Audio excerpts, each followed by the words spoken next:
This video is sponsored by Skyle.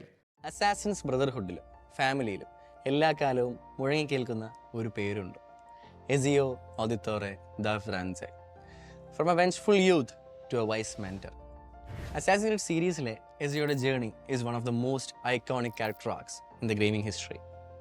So ഇന്ന് we will dive deep into the life, legacy and lessons we can learn from the legendary assassin.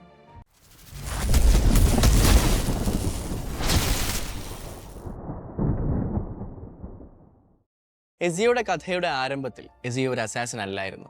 ഇറ്റലിയിലെ ഫ്ലോറൻസിൽ ഒരു വലിയ സമ്പന്നമായ കുടുംബത്തിൽ ജനിച്ചു വളർന്ന ഒരു പയ്യനായിരുന്നു. He was a carefree charming young man. പക്ഷെ തൻ്റെ ജീവിതം ഇനി അങ്ങോട്ട് അസാസിൻസിൻ്റെയും ടെംപ്ലാസിൻ്റെയും ഒരു നിഗൂഢ ലോകത്തിലേക്ക് അവൻ ഇറങ്ങി ചെല്ലുമെന്ന് അവൻ കരുതിയിരുന്നില്ല. എന്നാൽ സ്വന്തം അച്ഛനെയും സഹോദരന്മാരെയും അഴിമതിക്കാരായ ബോർഹിയ ഫാമിലി ചതിക്കുകയും പരസ്യമായി ഇവരെ എക്സിക്യൂട്ട് ചെയ്യുകയും ചെയ്തപ്പോൾ അവൻ്റെ ലോകം അവൻ്റെ കൺമുന്നിൽ തകർന്നടിയുകയായിരുന്നു. വെറും ഒരൊറ്റ രാത്രി കൊണ്ട് നിഷ്കളങ്കനായ ഒരു ചെറുപ്പക്കാരനിൽ നിന്ന് പ്രതികാരം മാത്രം തേടുന്ന ഒരു ഫ്യൂജിറ്റീവായി അവൻ മാറുകയായിരുന്നു. ഒരു സാധാരണ വ്യക്തിയിൽ നിന്ന് ഇന്ന് ലോകം കണ്ടിട്ടുള്ള ഏറ്റവും വലിയ അസാസിൻസിൽ ഒരാളായി മാറുന്നതിൻ്റെ പരിവർത്തനത്തിൻ്റെ തുടക്കമായിരുന്നു അത്. അസാസിൻസ് ക്രീഡ് 2 പ്രതികാരത്തിലൂടെയാണ് എസിയോയുടെ യാത്ര. അസാസിൻസ് ബ്രദർഹുഡുമായുള്ള തൻ്റെ കുടുംബത്തിൻ്റെ ബന്ധം കണ്ടെത്തിയ ശേഷം തൻ്റെ കുടുംബത്തിൻ്റെ മരണത്തിന് ഉത്തരവാദികളായവരെ വേട്ടയാടാൻ അവൻ അവരുടെ മേലങ്കി ഏറ്റെടുക്കുന്നു. എന്നാൽ എസിയോയുടെ ഈ ഒരു ക്യാരക്ടർ നറേറ്റീവ് നമ്മൾ അട്രാക്ട് ചെയ്യിക്കുന്നതിന് കാരണം മറ്റൊന്നാണ്. And that's not simply the quest for revenge. അത് ഒരു മനുഷ്യൻ്റെ പല ഫേസസ് ഓഫ് ലൈഫിലൂടെയുള്ള വളർച്ച കൂടിയാണ്. As Ezio moves from city to city, from Florence to Venice, ഒരുതരം വല്ലാത്ത പരിണാമമാണ് എസിയോയ്ക്ക് ഉണ്ടാവുന്നത്. അസാസിൻസ് ക്രീഡിനെ പറ്റി, ഫ്രീ വിൽ എന്നതിൻ്റെ ഇമ്പോർട്ടൻസിനെ പറ്റി, നിരപരാധികളെ സംരക്ഷിക്കുന്നതിൻ്റെ മൂല്യം എന്നിവ അവൻ പഠിക്കുകയായിരുന്നു. പിന്നീട് അങ്ങോട്ട് അത് പ്രതികാരത്തിനെ പറ്റി അല്ലായിരുന്നു. It was about justice.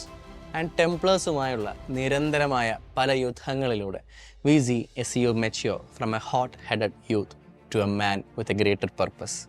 എസിയോയുടെ കഥ അസാസിൻസ് ക്രീഡ് ബ്രദർഹുഡിൽ തുടർന്നുകൊണ്ടേയിരിക്കും. ഇവിടെയാണ് അദ്ദേഹം ഈ ഒരു ഇറ്റാലിയൻ ബ്രദർഹുഡിൻ്റെ മെൻറ്ററായി മാറുന്നത്.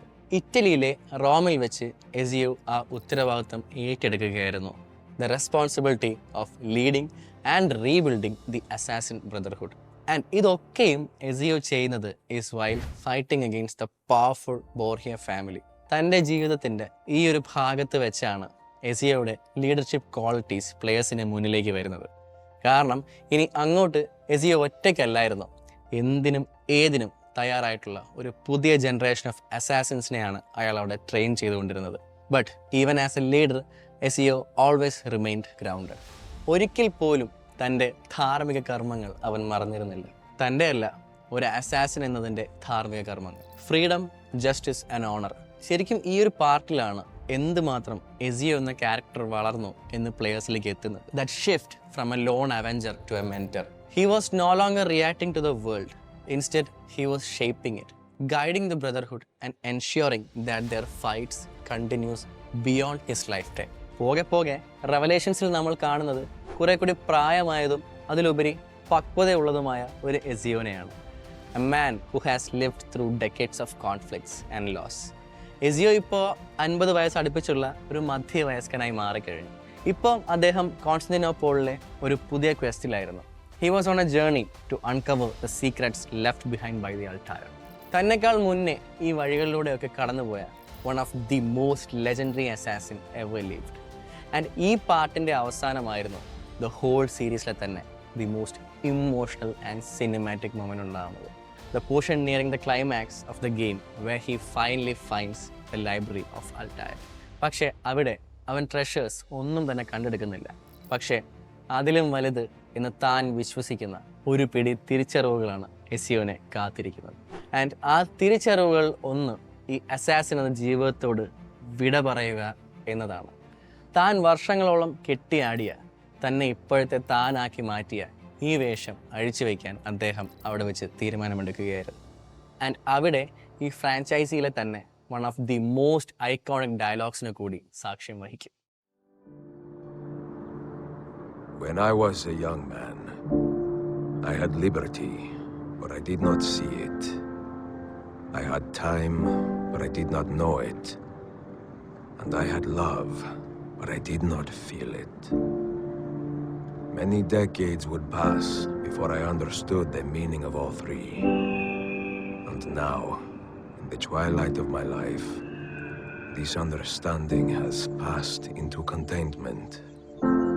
Love, liberty, and time, once so disposable, are the fuels that drive me forward. And love, most especially, mio caro. For you, our children, our brothers and sisters, and for the vast and wonderful world that gave us life and keeps us guessing. Endless affection, mia Sofia. Forever yours, Ezio Auditore.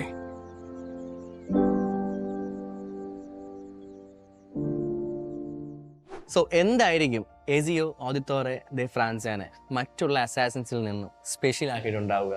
ക്രിയേറ്റേഴ്സിന് പോലും കരുതാത്ത പോലെ എസിയോ ഈ ഫ്രാഞ്ചൈസിയുടെ തന്നെ ഒരു face ആയി മാറാനുള്ള കാരണം എന്തായിരിക്കും? Beyond his കാരിസ്മ, wit and combat skills, എസിയോ എന്ന ഈ കഥാപാത്രം നമ്മളിൽ പോലും ഒരു സ്വാധീനം ചെലുത്താൻ കെൽപ്പുള്ള ഒരു കഥാപാത്രമാണ്. താൻ ആരായിരുന്നു, എന്തായിരുന്നു എന്നതിനൊന്നും ഒരു കാര്യവുമില്ല. നമ്മൾ ആരായി തീരുന്നു എന്നതിലാണ് കാര്യം എന്നൊക്കെയുള്ള ഒരുപാട് കാര്യങ്ങൾ മനസ്സിലാക്കിപ്പിക്കുന്ന ഒന്നൊന്നര കഥാപാത്രം. എസിയോയുടെ കഥ നമ്മെ ഓർമ്മിപ്പിക്കുന്ന ഒരു കാര്യം കൂടിയുണ്ട്. No matter how epic the journey is, it must come to an end. And the real legacy is the impact we leave on the world. Ezio Auditore de France is more than just an assassin. He is a symbol of resilience, wisdom, and the pursuit of freedom. Adios, mon frere. Thank you for watching. ഇങ്ങനത്തെ videos ഇഷ്ടമാണെങ്കിൽ channel ഒന്ന് subscribe ചെയ്തേക്കും. And video ഇഷ്ടമായാൽ like ചെയ്യൂ, share ചെയ്യൂ, comment ചെയ്യൂ. ഞാനിന്ന് ഇവിടെ തന്നെ കാണും. Because we are like the great Ezio. നമ്മൾ അങ്ങനെ എങ്ങനെയൊന്നും ചാവൂലല്ലോ. We just respond. അപ്പോൾ അടുത്ത വീഡിയോ ആയിട്ട് വരുമ്പോഴേക്കും ബൈ. കുറഞ്ഞ ഫീസിൽ നെറ്റ് JRF എന്ന സ്വപ്നം നേടിയെടുക്കാൻ ഒരു സുവർണ അവസരം. എക്സ്പേർട്ട് മെൻറ്റേഴ്സിൻ്റെ സഹായത്തോടു കൂടി ക്വാളിറ്റി കോച്ചിങ് ആണ് സ്കൈൽ പ്രൊവൈഡ് ചെയ്യുന്നത്. നിങ്ങളുടെ നെറ്റ് JRF എന്ന സ്വപ്നം യാഥാർത്ഥ്യമാക്കാൻ കോൺടാക്ട് സ്കൈൽ ഓൺ 8547262962.